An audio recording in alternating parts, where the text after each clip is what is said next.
Arestado ang isang high-value individual sa isinagawang bypass operation ng mga operatiba ng Cotabato City PNP kung saan nasabat ang hinihinalang shabu na may halagang mahigit 200,000 piso. Patrolwoman Maria Senora Agbuya sa report.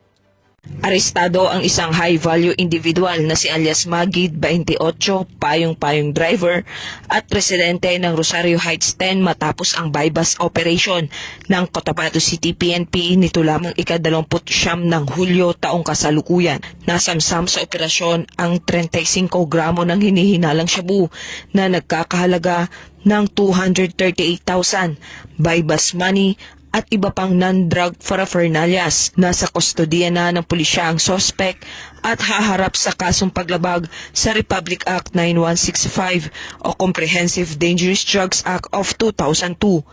Patuloy naman ang Cotabato City PNP sa mas lalong pagpapaigting ng kampanya kontra illegal na droga upang masiguro ang kaligtasan ng bawat mamamayan.